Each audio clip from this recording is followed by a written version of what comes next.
Tinulang manok ang aming ulam, mga idol. Masarap yan. Yan. Please follow, like, share.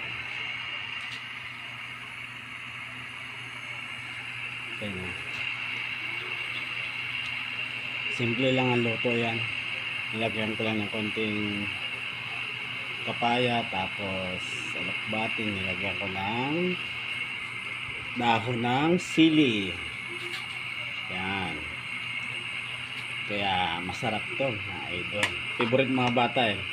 Kagabi, fried chicken naman ang ulam nila. Ngayon naman tinulang manok. Gusto nila kasi ganito yung ulam nila.